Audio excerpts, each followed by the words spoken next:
16절까지 보겠습니다. 출애굽기 14장 10절로 16절까지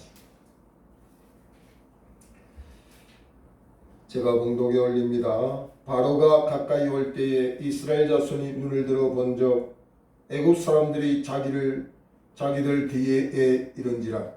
이스라엘 자손이 심히 두려워하여 여호와께 부르짖고 그들이 또 모세에게 이르되 애굽에 매장지가 없어서 당신이 우리를 이끌어내어 이 광야에서 죽게 하느냐. 어찌하여 당신이 우리를 애굽에서 이끌어내어 우리에게 이같이 하느냐. 우리가 애굽에서 당신에게 이른 말이 이것이 아니냐. 이르기를 우리를 내버려 두라. 우리가 애굽 사람을 섬길 것이라 하지 아니하였더냐. 애굽 사람을 섬기는 것이 광야에서 죽는 것보다 낫겠노라. 모세가 백성에 이르되 너희는 두려워하지 말고 가만히 있어서 여호와께서 오늘 너희를 위하여 행하시는 구원을 보라. 너희가 오늘 본 애굽 사람을 영원히 다시 보지 아니하니라. 여호와께서 너희를 위하여 싸우시리니 너희는 가만히 있을지니라. 여호와께서 모세에게 이르시되 너는 어찌하여 내게 부르짖냐. 이스라엘 자손에게 명령하여 앞으로 나아가게 하고 지팡이를 들고 손을 바다 위로 내밀어 그것이 갈라지게 하라. 이스라엘 자손이 바다 가운데서 마른 땅으로 행하니라. 아멘. 제게는 잊을 수 없는 한 분이 계십니다. 그분이 제 믿음의 어머니입니다. 혈육으로는 아무 관계도 없지만 믿음으로서 영원히 기억되는 한 어머니가 계십니다. 그는 제가 척추결핵으로 요추 3, 4번 결핵으로 도저히 병원에서 이제는 손 쓸 수 없다고 하는 판정을 받고 퇴원하고 어떻게 해서라도 이 병을 고칠까 백방으로 노력한 가운데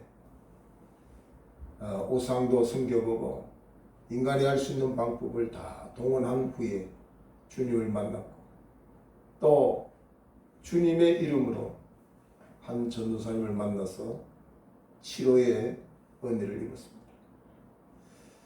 그분은 고심교단의 목사님의 딸입니다. 이전에는 정말 목사님의 따님이라고 한다면 절대적으로 신앙인을 만나 결혼하는 것이 원칙이었고 그렇게 되지 아니하면 아버지의 얼굴을 먹칠을 한다 할 정도로 굉장히 보수적인 때입니다. 그럼에도 불구하고 어떻게 만난 사람이 불신자요 또 군 장교입니다. 결혼 전에 약속을 받았습니다. 결혼하면 예수님을 잘 믿기로 약속을 했습니다. 그러나 그 약속이 한두 달 지나가면서 식어지기 시작했고 주일이면 무슨 파티, 무슨 모임 하면서 남편이 나가기 시작하고 나중에는 부부 동반으로 꼭 나가야 내 진급에도 유익하고 날 좀 도와달라. 완강히 거부했지만 부부로 사는 그 상태에서 계속해서 거절할 수도 없고 남편에게 진급에 불이익을 당한다고 하는 생각을 또 해보니까 한 번씩 참여하다가 결국은 주의를 범하고 불신앙의 나락으로 떨어졌습니다. 그렇게 장래가 촉망되고 건강하고 이렇게 의지해볼만 할 수 있는 남편이 어느 날 교통사고로 죽게 됩니다. 그때는 아이가 5살 이하의 아이가 3명이었습니다. 정말 아직도 아빠의 손이 크게 필요한 그때에 3자녀 어린아이를 두고 남편은 세상을 떠나버립니다. 그래도 마지막 신앙의 양심은 있어서 산골짜기 오랫동안 잊어버린 곳에 하나님이 계시나 하고서 골짜기 가서 죽고 싶은 마음을 자제하며 기도하는 가운데 한 기도원을 발견하게 됩니다. 그곳은 공동묘지를 지나 사람이 전혀 살지 않는 것입니다. 아주 산꼭대기에 정말 평소에 낮에도 그 길로 가면 서늘한 마음을 가질 수 있는 그런 외딴 곳에 조그만 기도원이 있었습니다. 가까이 가보니까 찬송 소리가 들립니다. 하나님이 내게 주시는 마지막 기회인가? 그래도 내가 목사의 딸로 지금까지는 하나님을 등지고 살았지만 오늘 하나님의 전에 가서 마지막으로 예배를 드리고 죽어야 되겠다. 그래서 예배를 참석했습니다. 그것에서 긴 세월 잊어버린 하나님을 제대로 만나게 됐습니다. 그곳에서 예배를 끝나고 집회를 인도하는 목사님의 그 원장 목사님의 이야기를 듣고 오갈 데 없는 인생, 어린 자녀 셋을 두고 어떻게 먹고 살까를 염려하고 있는 이 전도사님에게 좀 힘들지만 이곳을 지켜주기를 원한다 하는 부탁을 받습니다. 여러분, 그때에도 이 젊은 여자분 아닙니까? 어린아이 셋을 그 외딴 곳에서 기도원을 지키고 산다는 게 쉬운 게 아니잖아요. 죽기로 마음먹었는데 못할 게 뭐 있겠느냐. 이왕 주님 앞에 왔으니 주님께 봉사해야겠다는 마음을 가지고 그 기도원을 책임지고 나중에는 전도사님이 되어서 사역을 했습니다. 밤새워서 저를 기도해 줬고 예수님의 이름으로 그 병든 자리에서 자유를 입었습니다. 그때의 기쁨은 지금도 생각해도 이루 말할 수 없는 기쁨이고 감사 감격하지 않을 수 없습니다. 이 전도사님이 만난 인생의 길 속에서 왜 희망적이고 왜 그렇게 잘 나가던 인생의 길에 흑암이 덮였고 하나님은 그를 사랑하는 딸에게 그런 어려움을 줄까 하는 이 수수께끼 같은 이야기를 우리는 듣게 되는 거죠. 그 전도사님에게 남편이 없이 어린아이 셋과 함께 산다고 하는 그 절망적인 순간이 우리에게도 때로는 있지 아니할까 생각을 해봅니다. 마치 오늘 본문에 이스라엘 백성들이 430년 동안 종살이 하던 애굽에서 나와서 이제는 우리에게 주시는 그 길은 축복밖에 없다. 하나님이 약속하신 가나안 땅에 들어가 영원히 우리는 행복하게 살 수 있다는 소망을 가지고 참으로 감사 감격하면서 출애굽했을 것입니다. 그러나 얼마도 못 가서 그 앞에 놓여 있는 것은 홍해라고 하는 건널 수 없는 바다가 그 앞에 놓여져 있습니다. 뒤로 도망가려고 뒤를 보니까 풀어주었던 애굽의 군대가 그들을 잡으러 오고 있습니다. 앞으로 가나 뒤로 가나 이들에게 살 길은 전혀 없습니다. 그야말로 우리가 잘 사용하는 진퇴양난의 길이 그들에게 주어졌습니다. 동서남북 어디를 봐도 살 길이 없는 사면초가의 길, 막다른 길, 외길, 벼랑 끝이라고 말할 수 있는 그 길을 그들은 살게 됐습니다. 근데 우리가 이 홍해의 현실을 보면 우리가 인생을 사는데도 이와 같은 때를 많이 만난다는 이야기입니다. 원치 않는 홍해는 우리의 인생길에서 언제든 만날 수 있다는 사실입니다.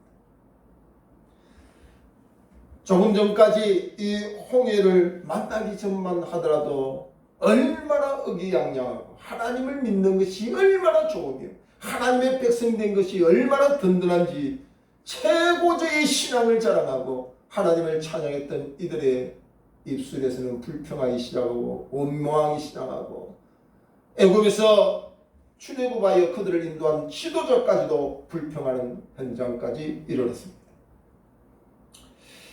오늘 우리는 이 홍해로 인하여서 잃어버린 그 기쁨, 감사, 감격, 오히려 홍해를 인하여서 두려움과 염려와 걱정과 탄식과 불평과 원망이 우리에게 도래되었던 것을 보게 되는 거죠. 혹이 우리는 지금 홍해를 만나고 있지 않습니까? 이 홍해는 인간의 한계를 넘어선 자력의 힘으로서는 도저히 감당할 수 없는 그 문제를 홍해라고 말한다면, 지금 나는 어떤 홍해 앞에 있느냐? 지금 나는 이 홍해 현장 속에서 어떻게 믿음을 따라 살고 있느냐? 그것을 우리가 한번 살펴볼 수 있기를 바랍니다.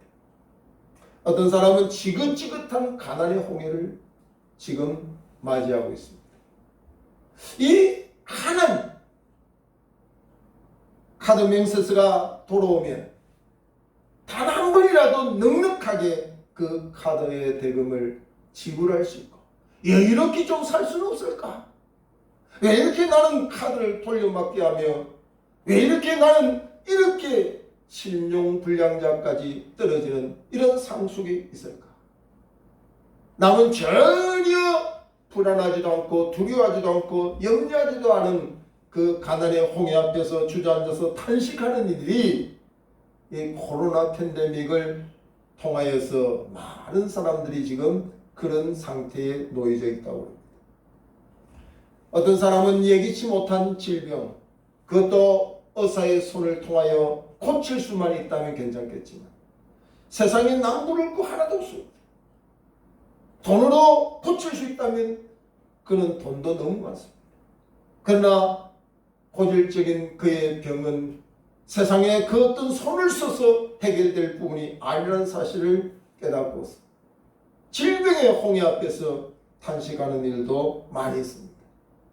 어떤 사람은 생각지도 않게 그렇게 사랑스러운 자녀가 그 앞에 놓여진 홍해일 수도 있고, 어떤 사람은 남편이 홍해일 수도 있습니다. 어떤 사람은 아내가 홍해일 수도 있고, 어떤 사람은 가까운 이웃이 자기의 홍해일 수도 있습니다. 어떤 사람은 자기의 형제, 집안의 식구, 또 직장에 그런 함께 일하는 이들이 홍해가 될 수도 있습니다.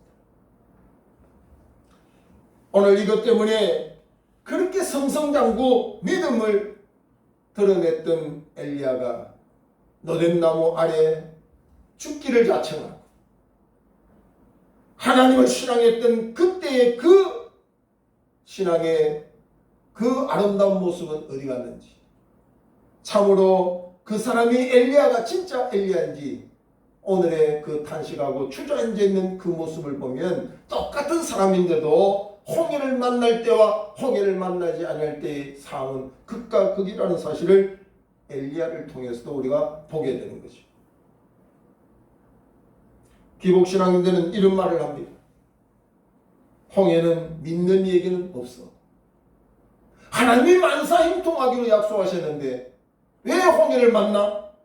오히려 불치병도 고침받고 가난한 자리에서 부자가 되는 게 예수 믿는 즐거움이지. 어떻게 해서 예수를 믿는데 이렇게 불치병이 다가오고 예수 믿는데 이렇게 가난과 실패가 올까? 그건 아니야.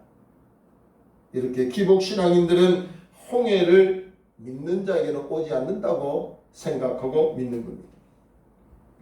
그리고 그 홍해를 만날 때마다 하나님의 진노를 받았다, 하나님의 저주를 받았다고 극단적으로 생각하는 잘못된 신앙을 가지고 있다는 사실입니다. 그러나 신앙인에게는 이 홍해는 그런 저주나 하나님의 진노가 아니라 참된 하나님을 만나는 기회요, 나의 아버지 하나님을 더 깊이 더 넓게 체험하는 기회요, 나의 고질적인 홍해 문제 속에 통쾌한 하나님의 역사를 바라보는 기회라고 하는 사실을 생각할 때 믿는 자에게는 홍해가 낙심의 자리가 아닙니다. 홍해의 현장은 우리가 피할 문제가 아닙니다. 우리가 치르지 아니해도 될 수 있는 그런 문제가 아닙니다. 홍해는 목표가 주어진 사람에게는 반드시 필수적으로 선택의 사항이 아니라 필수 코스라는 거죠. 홍해를 건너야 하나님이 약속하신 가나안이 있다는 사실입니다. 그러므로 우리는 불평하고 원망할 때가 아니라 하나님의 약속을 믿고 하나님 주신 목표를 향하여 나아가는 것이 홍해 현장에서 하나님 앞에 사는 믿음의 성도들의 모습이라는 사실을 우리가 기억해야 될 줄로 믿습니다. 그러므로 홍해 현장에 주저앉아 탄식 말고 언약의 말씀을 붙드는 기회가 되기를 주의 이름으로 축원합니다. 하나님의 언약의 말씀을 붙드는 기회가 되어야 돼요. 하나님의 약속하신 땅을 주리라고 했기 때문에 홍해 앞에서 절망을 보이면 안 된다는 겁니다. 오늘 본문 15절에 보면은 여호와께서 모세에게 이르시되 너는 어찌하여 내게 부르짖느냐 이스라엘 자손에게 명령하여 앞으로 나아가게 하고. 홍해 현장에는 주저앉아 있는 현장이 아니라 앞으로 나아가게 하고 목표를 향하여 앞으로 나아가는 것이 홍해 현장에서 우리가 해야 될 일이라는 사실입니다. 하나님은 앞으로 나아가게 아무 대책 없이 말씀하신 게 아니라 16절에 보면 지팡이를 들고 손을 바다 위로 내밀어 그것이 갈라지게 하라. 이스라엘 자손이 바다 가운데서 마른 땅으로 행하리라. 이스라엘 백성들이 홍해의 길에 마른 땅으로 나아가는 약속의 말씀을 주시고 있다는 사실입니다. 하나님의 약속을 믿으면 현재의 우리 환경에 주저앉을 이유가 없습니다. 그 약속은 우리 환경을 이기게 하십니다. 그 약속은 신실하십니다. 그러므로 홍해 현장에서 주저앉아 있을 게 아니라 약속의 말씀을 붙드는 것이 승리의 신앙이라는 사실을 기억해야 될 줄로 믿습니다. 오늘 신명기 8장 1절 이하에 보면 이 홍해를 주신 이유가 무엇일까? 왜 하나님은 우리를 잘 나가던 길을 막아놓고 왜 이렇게 실패를 경험하고 왜 이렇게 낮추고 절망적인 상태까지 우리를 떨어지게 할까? 오늘 신명기 8장 16절에 보면 마침내 너희에게 복을 주려 함이니라.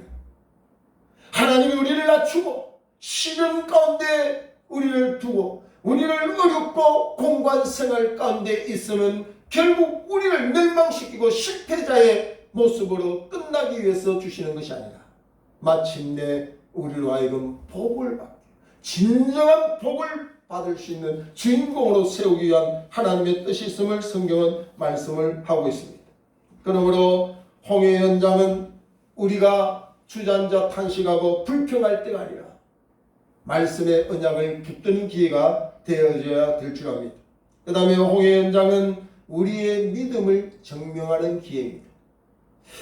코로나가 있기 전에 그 많은 사람들이 지금은 하나님 앞에 신앙을 보이지 않는 경우들이 많이 있습니다. 알곡과 쭉정이를 고른다고 하는 말도 있습니다. 영생이 여기 있는데 내가 어디로 갑니까? 할 정도로 죽음의 길까지도 예수님의 곁을 떠나지 않기로 혼장담했던 베드로도 죽음이라고 하는 홍해 앞에서 더 이상 주님을 지키지 못하고 있습니다. 3번씩이나 부인하고 주님의 곁을 떠났습니다. 평소에는 그 사람의 신앙을 점검하기 어렵습니다. 그러나 그 사람의 신앙은 홍해를 통해서 증명되는 거예요. 여러분이 코로나 때 또 절망적인 순간 어렵고 공고한 그런 삶 속에서 우리는 믿음을 보일 수 있는지를 살펴봐야 됩니다. 그래서 고린도후서 13장 5절 이하에 보면 너희는 믿음 안에 있는가 너희 자신을 시험하고 너희 자신을 확정하라 그랬습니다. 남들이 말해주는 믿음, 내 듣기 좋게 아부하고 아첨하는 소리에 안주해 있지 말고 우리 스스로 말씀을 비추고 기도하면서 내 신앙이 지금 바로 서 있는지 내 믿음이 분명히 서 있는지를 서로 점검하는 기회가 되어져야 된다는 사실입니다. 홍해는 믿음 없이 보면 너무나도 절망적입니다. 너무나도 하나님이 원망스럽습니다. 너무나도 현재의 환경이 저주스럽습니다. 그러나 약속의 말씀을 믿고 믿음을 보이고 순종하고 행동하면 시편 77편 19절에 보니까 주의 길이 바다에 있습니다. 홍해에 길이 없는 줄 알고 있는 그들의 홍해 앞의 현장에 속에서 하나님께 절대적인 믿음을 가지고 그 명령에 순종하여 발을 디디는 그 순간에 주의 길이 바다에 있습니다. 할렐루야! 우리가 길이 없다고 낙심하고 좌절하는 우리의 홍해 앞에서 우리의 믿음을 보이면 그 믿음으로 우리의 길을 만드시는 하나님을 체험할 수 있음을 여러분이 믿기를 주의로 축원합니다. 그러므로 이 홍해는 우리를 절망적이고 영원한 패배의 자리로 우리를 인도하는 길이 아니라 절대적인 승리의 길로, 목표를 향하여 하나님의 축복의 길로 우리를 인도하는 겁니다. 이거는 절대적으로 믿음의 길로 가야지 우리의 힘으로 가면 이 길은 보이지 않는다는 겁니다. 오늘 14장 30절 말씀을 보세요. 30절에 보면 그날에 여호와께서 이같이 이스라엘을 애굽 사람의 손에서 구원하시니 이스라엘이 바닷가에서 애굽 사람들이 죽어 있는 것을 보았더라. 홍해는 그 백성을 죽이는 현장이 아닙니다. 저와 여러분이 감당할 수 없는 인생의 홍해는 우리를 죽일 수 없다는 사실입니다. 우리의 믿음이 분명하면 오히려 우리를 죽이려고 공격하는 원수의 세력들이 거기에 수장된 현장을 우리는 보게 되는 겁니다. 이스라엘 백성들이 믿음으로 하나님의 명령을 따라 순종하여 그 길로 갈 때는 바다에 길을 만드신 하나님이 그 백성을 다 인도하고 난 뒤에는 그들을 죽이려고 공격하는 애굽의 군대가 그 길을 막아놓은 하나님의 역사의 대열 속에서 다 물에 빠져 죽은 사실을 이스라엘 백성들이 보게 되는 거죠. 그러므로 홍해는 절망적이지 않습니다. 나를 공격하는 원수를 수장케 하는 하나님의 능력이 있는 때라는 사실을 생각하고 설레이고 기도하는 마음으로 기대하면서 믿음으로 나아가야 될 줄로 믿습니다. 31절에 보면 이스라엘이 여호와께서 애굽 사람들에게 행하신 큰 능력을 보았으므로 백성이 여호와를 경외하며 여호와와 그의 종 모세를 믿었더라. 홍해는 잘 순종하고 믿음으로 가는 사람에게는 더 큰 믿음으로 나아갈 수 있는 기회가 되는 겁니다. 믿음으로 준비되지 않는 사람은 실오라기 같은 그 가느다란 그 믿음도 다 끊어지고 없어지는 순간이 되겠지만 참된 믿음을 가지고 자기 믿음을 증명하는 그 사람에게는 더 큰 믿음으로 하나님이 보상하는 기회가 된다는 사실을 생각할 때 우리는 바로 나의 홍해의 길 속에서 바다의 길을 만드신 하나님, 나는 살리고 내 원수를 수장케 하신 그 하나님, 하나님의 승리를 바라보는 놀라운 기회가 되기를 주님으로 축원합니다. 그래서 우리는 위기가 기회라는 말이 우리에게 입증되어야 된다는 사실입니다. 홍해는 건너보지 않는 사람에게는 그 기쁨을 알 수가 없습니다. 홍해 앞에서 발을 동동 굴리고 원망하고 불평하고 하나님의 명령도 잊어버리고 언약도 잊어버리고 믿음도 다 떠내려간 그 사람들이 행하지 않는 그 자리에 홍해가 기쁨이 될 수 없죠. 인간의 힘으로는 절대적으로 불가능한 그 홍해 길을 믿음으로 살아봤더니 그곳에 길을 만드신 하나님, 원수를 수장하시고 승리의 길로 인도한 그 하나님을 체험하고 난 뒤부터 그 사람은 세상에 알지 못한 기쁨을 누리게 되는 거죠. 이 기쁨과 즐거움이 우리 속에 있기를 주님으로 축원합니다. 그래서 말씀을 순종해야 된다는 거죠. 언약의 말씀을 붙들어야 된다는 거죠. 가나 혼인잔치에 포도주가 떨어졌습니다. 그때에 마리아는 주님이 하시는 말씀을 그대로 순종하라고 하인들에게 명령합니다. 예수님은 하인들에게 그 물을 떠다가 기빈의 상에 올리라고 했습니다. 기다리는 것은 포도주인데 주님의 명령은 물을 떠다가 기빈들 상에 올리라고 하는 어처구니 없는 말씀을 하고 계십니다. 그러나 마리아는 무슨 말씀을 하든지 너희는 그대로 해라고 하는 그 순종적인 믿음을 강조했기 때문에 하인들은 물을 떠다가 기빈의 상에 옮기기 시작할 때에 놀라운 일이 벌어집니다. 그 물을 떠서 옮기는 과정 속에서 물이 포도주로 바뀌는 역사를 보게 되는 거죠. 이 포도주가 어디서 났는지 기빈상에 올라갔지만 먹는 이들은 몰랐지만 그 기빈상에 올라간 포도주가 만든 그 역사는 하인들이 알더라고 성경은 말씀하고 있습니다. 오늘 이 홍해를 걷는 기쁨은 말씀을 순종하고 걷는 자만이 누리는 기쁨이고 감사하는 사실입니다. 예수를 믿으면서도 말씀의 모험을 한 번도 실행하지 않는 사람이 나는 왜 이렇게 믿음으로 기쁨이 없고 구원의 감사도 없느냐? 그것은 자신의 문제입니다. 자신이 말씀에 대하여 순종해 본 적이 없거든요. 머리로 계산해서 죽을 것만 같으면 그 발을 멈추고 있는 것이거든요. 그러나 믿음 있는 사람은 자기의 머리로 계산하지 않습니다. 도저히 인간의 힘으로는 할 수 없다고 하는 그 자리 속에도 말씀의 언약을 믿고 그 길을 건너는 자, 그 사람을 통하여 하나님은 기쁨을 주시고 감사와 영광을 받으시는 겁니다. 어떤 사람은 11조를 내면 어려운 생활이 더 힘들 줄 알고 꽁꽁 묶어 놓는 사람도 있습니다. 그러나 11조를 어려운 중에서도 내는 사람들, 실천하던 말씀에 순종하던 사람들이 느끼는 그것을 내지 않는 사람은 체험을 못하죠. 그건 하나님 앞에 자기 믿음의 고백입니다. 주의를 성수하는 문제도 마찬가지입니다. 우리가 하나님의 말씀을 따라 주의를 지키고 11조를 내면 죽을 것 같은 홍해만 우리 앞에 있는 줄 알지만 말씀의 언약을 믿고 그대로 실천하고 나가면 그 길에도 주의 길이 있음을 발견하게 된다는 사실을 우리가 믿어야 될 줄로 믿습니다.